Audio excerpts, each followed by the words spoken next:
YouTube,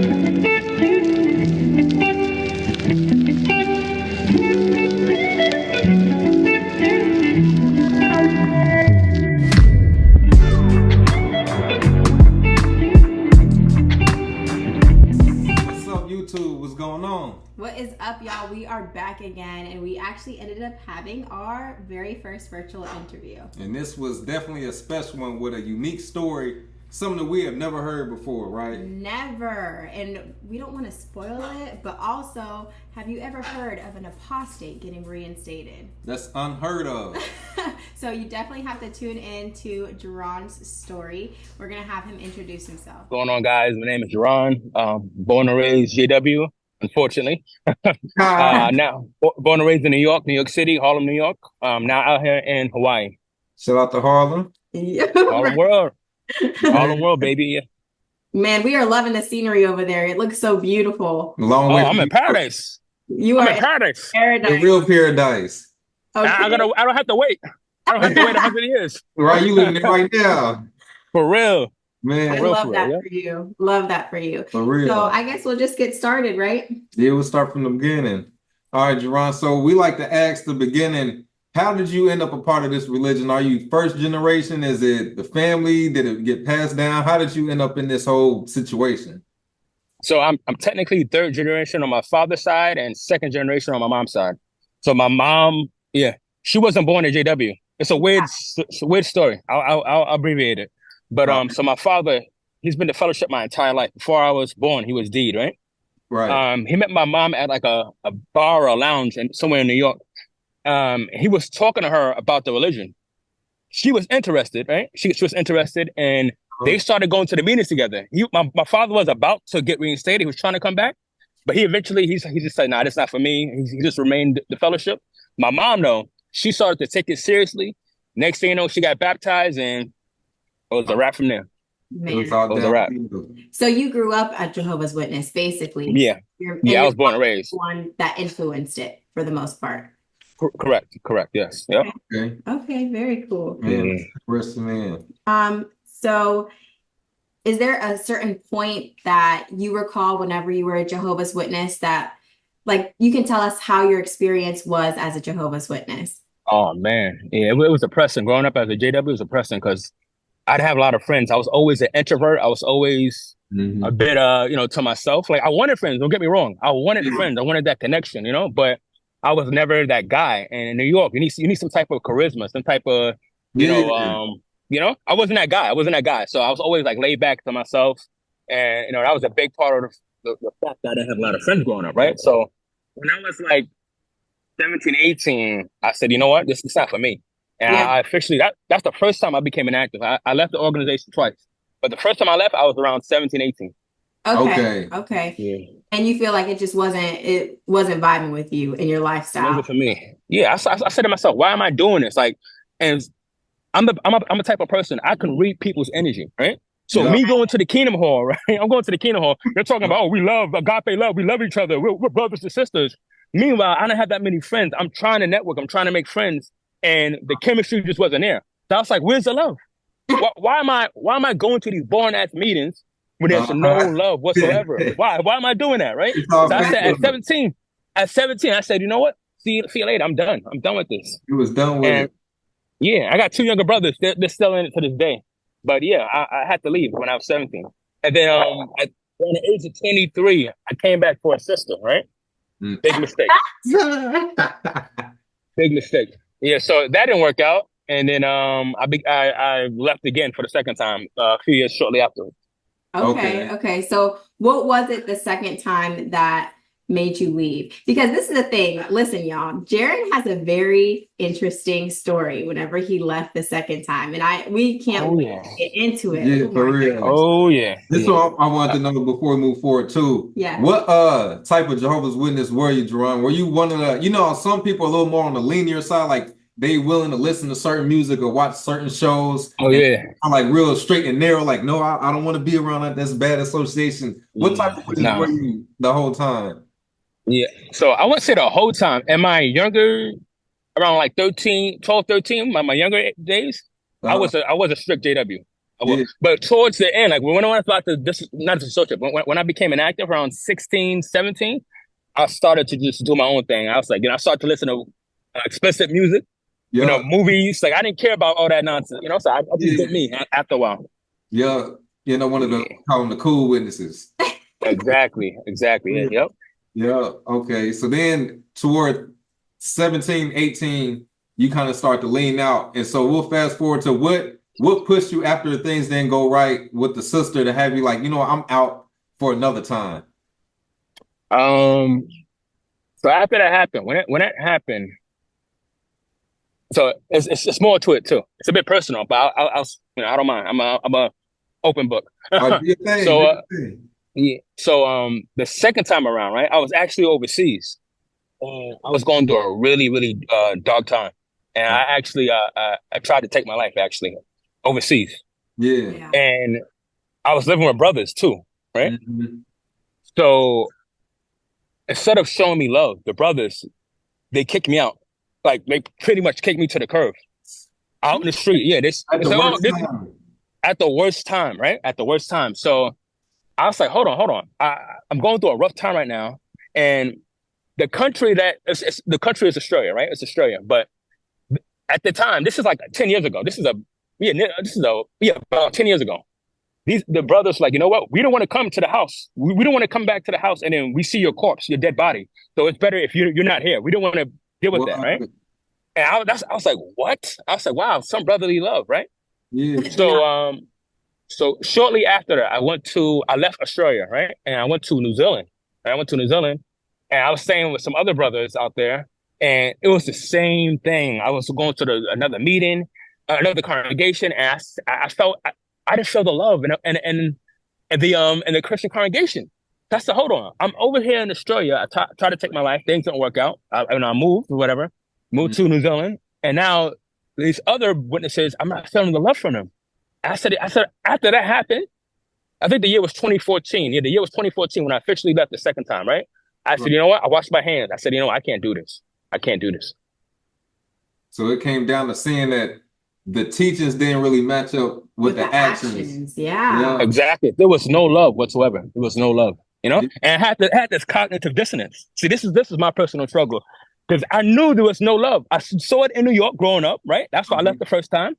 I went overseas to Australia, saw it the second time. Then I went to New Zealand, and I kept traveling. I kept saying to myself, hold on, where's the love here? There was no genuine agape love. Yeah. So I was struggling with my own cognitive dissonance. It's because you keep hearing this is the truth. Oh, we love each other. There's so much love in this organization. And I'm like, why don't I see it? Why don't I see it?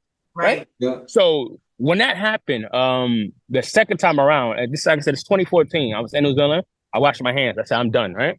And then a few years later, I had a life-altering experience. It might be best if I don't go into details, but I almost lost my life several years later after that, right? And when I was going through the mix of things, I was praying to Jehovah. I said, oh my God. I said, Jehovah, if you let me survive this, I'm coming back to you. I'm coming to serve you, right? Because when you think a life is on the line, and I wasn't woke at this time, I was just inactive. I was inactive out in the world, right? And I almost lost my life. I was praying to God. I said, Jehovah, if you let me survive this, I'm coming back to you. I'm going to serve you faithfully, right? Right. So so I started to go into the meetings. This is what we want to continue, or we're about to dive into the whole. Okay, all right. Yeah. So I started to go to the meetings, and this was the most spiritual I've ever been in my entire life, right? Yeah. And mind you, I was out in the world, sleeping around, sinning, doing all that fun stuff, right? Yeah. But I said to Jehovah, I'm washing my hands. I'm coming to serve you faithfully. I'm coming back, right? Bro, for 2 years, 2 consecutive years, 24 long months, I just went cold turkey. No sex, no fornication, right? I started hanging out with witnesses, going to all the born-ass meetings, because I was still indoctrinated, right? I was still indoctrinated. I still thought it was the truth, right? Right. And I changed my life around for the better. I ain't gonna. I was proud of myself. Yeah. That's hard to stop fornicating. Like I love sex. We all know sex is. I know it's a little awkward. A lot of people don't want to talk about it, but sex is a great experience. And like we all love it, right? But I said to Jehovah, I'm gonna do this for you. I'm gonna go cold turkey for you, right? Right. And like I said, I was on a straight and narrow path for 2 years. And mind you, while I'm going to the meetings, my publisher card was lost because I was traveling prior to different, right? So my publisher card got lost in the process. So and then Zoom, Zoom is in the mix because we're dealing with COVID now, right? Okay. So 1 year after I started going to the meetings, COVID happened, and I was speaking to brothers about my publisher card, and they said, "Oh yeah, we're going to try our best to find it, but you keep doing your part. You keep coming to the meetings. We see you at the meetings, right?" Now I'm living in Boston at the time, right? I'm from New York, born and raised. I'm living in Boston at the time. I'm talking to the elders in Boston. I said, "Brothers, I'm trying my best to, I'm inactive technically. I know you guys see me at the meetings, but I'm trying to get my publisher card so that I could like go out and service. I could give talks. I could comment at the meetings because there's only but so much you can do when you don't when they can't find your publisher card. You're like in a limbo situation, right? Yeah. So now COVID happened after 1 year of me going to the meetings in Boston, and I'm not the elder sprout anymore. Now COVID's in the mix. They're worried about the whole congregation. They're worried about everybody else, right? They kind of forget about me. Now 2 years passed, right? And I called my mom. I said, "Mom, listen, I don't have my publisher card. I'm going to all these meetings out here in Boston. I'm trying my best to not lose my faith and hope because I want to comment at the meetings. I want to do something. I want to give talks. Well, I want to be active in the congregation. I want to be out there, right?" So my mom said, listen. She said, "Listen, let me talk to." She said, "Since this is your hometown congregation, let me talk to the elders here in Harlem and this congregation, and I'll see what they can do, right?" So she runs to this elder, and she goes, "Listen, this is she runs to the elder. She said, "Listen, my son, he's getting discouraged. He was inactive for quite a long time, but he's been going to all his meetings the last 2 years. He changed his entire life to come back to this organization. He's trying to stay on a straight and narrow path. What can you do?" Right? And this elder goes, "Oh, your son was inactive for several years? Oh, we can produce a new card for him, even though he's in Boston and we're in New York. Everything is Zoom now anyway." So he said, "We could produce a new card for him. But the kicker is he has to have a judicial with us." Mm-hmm. That was the kicker. It's always that was the kicker. You can never leave and just come back. It's always like hold on. Exactly, right? So I'm all excited. I'm all naive and excited. I'm like, yes, I'm finally going to get my publisher card. I'm going to be in good standards with Jehovah. I'm going to be good with the congregation. Yes, I'm all happy, right? Because I still think this is the truth, right? Yeah. So I had the judicial with the elders. And I'm thinking they're going to shower me with love. You know how they always encourage an active one to come back to Jehovah? Yeah. On the stage. Right? Exactly. Yeah, on stage. When they see you out in the streets, I have to laugh, but it's all happy. When they see an inactive person out in the streets, what do they say? "Oh, come back to Jehovah. Yeah. There's nothing out there in the world. Come back. Jehovah loves you. We love you." Right? Exactly. They give you that nonsense, right? Yeah. So I'm thinking these elders are going to be happy that I came back on my own initiative. Right. I stopped fornicating on my own initiative. I was going to the meetings, these born-ass meetings on my own initiative. Nobody forced me to do this. This is all me, solo, right? So the minute we had the judicial, and thank God it was on Zoom, but the minute we started the judicial, right? They ended up, after the closing prayer, after the opening prayer, this Kobe elder in the congregation, he goes, "So tell us everything you've been up to when you was inactive." Oh, yep. Wow. That was the very first words that came out of his mouth. And I'm like, hold on. That's what you say? That's the first thing that come out of your mouth? I'm like, hold on. What about "Welcome back, brother? We're happy that you left the world and you come back to Jehovah." What happened to that? It's that cut to the chase. Yeah, exactly. So when he said that, he was reaching. I already knew he was reaching. He's looking for something, right? So he said, "Oh, so tell us what have you been up to while you was out in the world? What have you been up to? Tell us your flaws. What's going on? You've been sinning, right? We know you've been sinning. Come on, let's hear it." Right? Yeah. So I said, "Brothers, I was out there, I was inactive for a good 7-8 years." I said, "Yeah, I slept around. I was a fornicator, whatever, right? I did X, Y, and Z." I said, but brothers, however, I've checked the last 2 years. I've been going to all my meetings. I put on a new personality. I was even reading these brothers some Bible scriptures, right?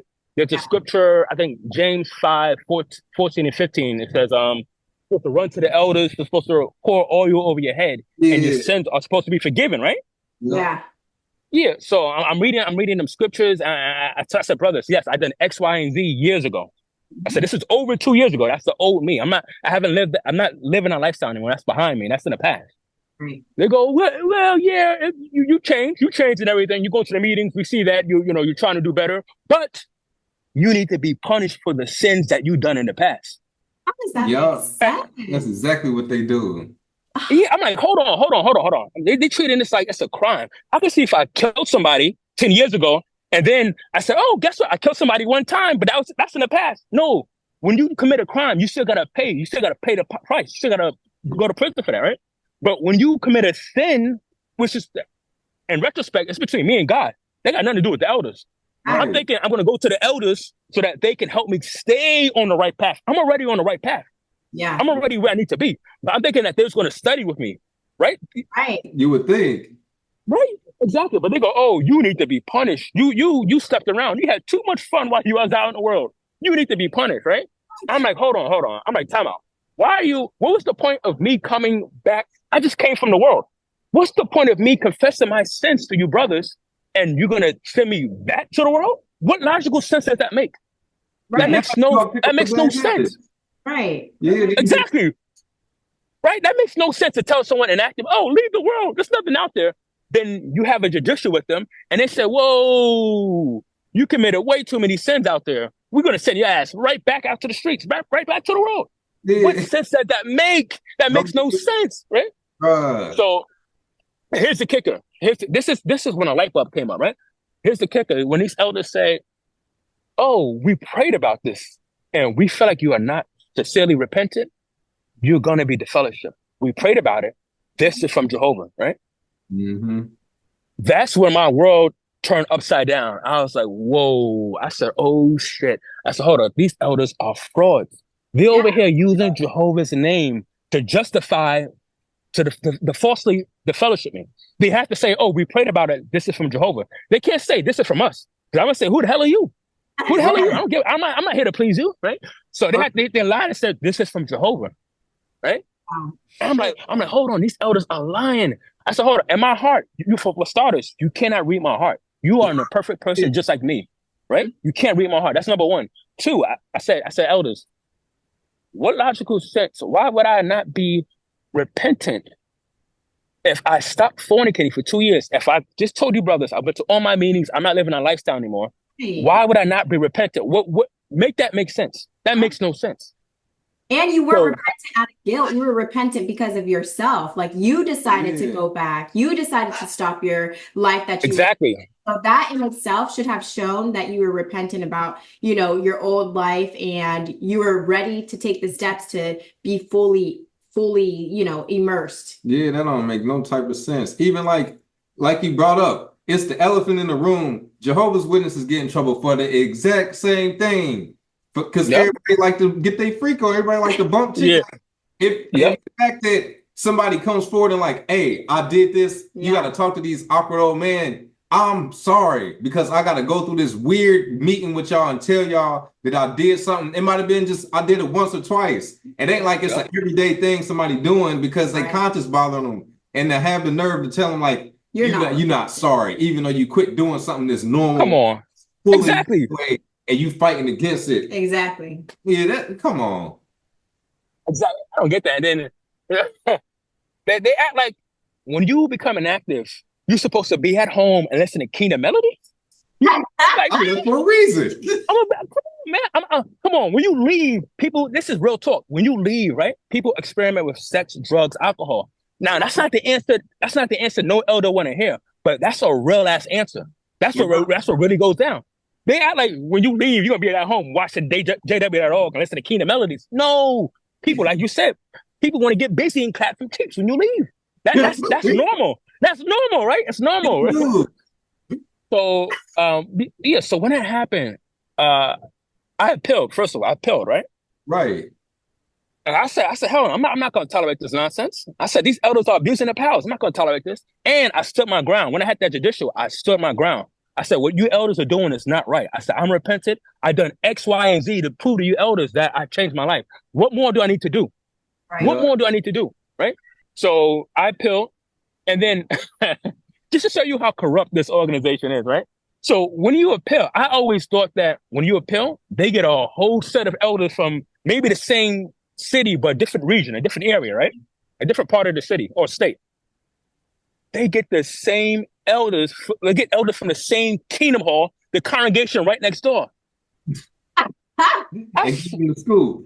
Right. I said, hold on. I said, hold on. I said, these elders know each other. I said, this is a waste of time. Of course, they're gonna take their side. These elders know each other. Right. They're not gonna bump heads, right? Yeah. So at the end of the day, they end up the fellowship with me, right? And I said, wow. I said, wow, Jeron. I said, I did all that shit. I put in all that hard work. Stop fornicating, and that was one of the hardest things I've ever done. To be honest, I didn't even think that was possible. Yeah. Right. I didn't think that was possible, right? When you doing something on a regular basis and you just cut cold turkey for God, I didn't think that was possible. So I was proud of myself. But I said to myself, hold on, I did all that just to get the fellowship? Wow. Dang. Right? So month after I got fellowship, I had this unsettling feeling. I said, something don't feel right. I said, this don't feel right. How elders could lie and falsely deem me. Like I said, this don't sound right at all, right? So something inside of me was telling me, Jeron, do your own research. I had a gut feeling that something was wrong. Thank God I listened to my intuition, right?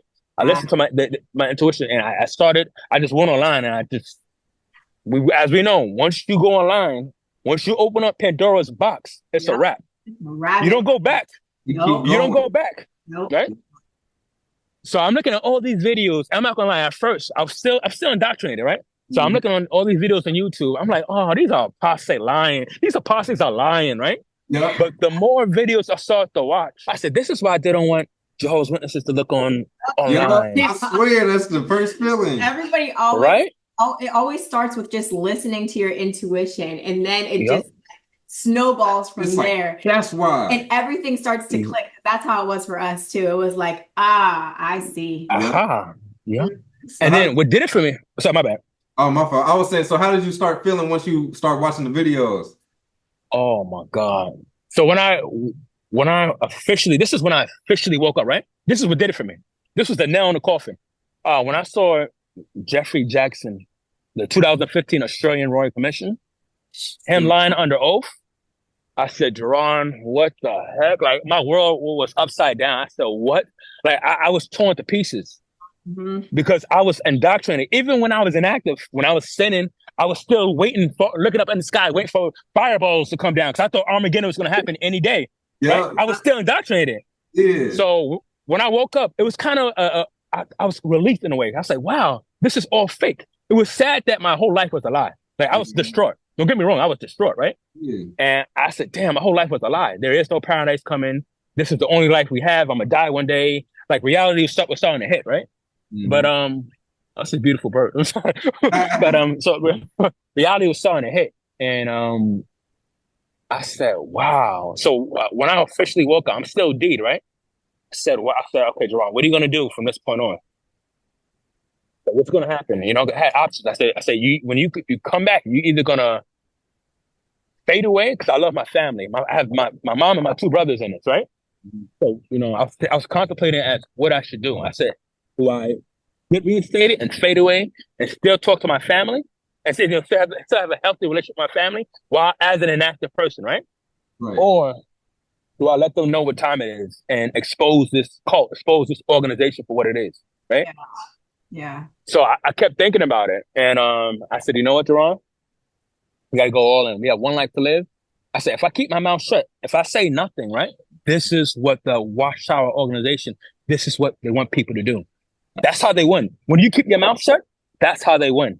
Because they say, if you say something, we're going to take away your family, we're going to take away your friends. Because if I kept my mouth shut, my mom, out of everybody in my family, my mom is a devout. She breathes, eats, farts, shit, sneeze, Watchtower. Everything is Watchtower, right? Like, she lives for the Watchtower. I said, what type of person would I be if, knowing that this is a false man-made organization, and me keeping my mouth shut and my mom still believing this, she thinks paradise is going to happen any day now. What type of son would I be to her? Right. Knowing that this is not the truth, right? So I finally, you know, it took 2 long years for me to get reinstated, even though I was wide awake, right? I was pretty much an apostate like a month after I got the fellowship, right? So I said, not only am I going to disassociate and tell my family what time it is, but I'm going to expose these elders for the frauds that they are. So if they want to do this nonsense ever again, they'll have to think twice because they're not used to people calling them out on. Guys, by the way, I'm sorry. I hope you don't mind me cussing. I'm just being raw. I'm being authentic, you know. But I said, I'm going to expose these elders for the frauds that they are, for the con artists that they are. I said, the minute they reinstate me, I'm going to come out and say, guess what, guys? You guys are reinstated in apostate. So that all the witnesses that are curious, that go online, and they had doubts about the organization, all the witnesses that's watching this, there is nothing that no witness could say. I didn't put a gun to these elders' head. And in the process of me being the fellowship, I moved here to Hawaii, right? So now I had 6 elders that claim that they prayed to Jehovah. Right. 6 elders in 2 different congregations. Like, it was so crazy that people were literally clapping. In both congregations, people were clapping for me, right? And little did they know that they were clapping for an apostle, But that was one of the hard. Sorry.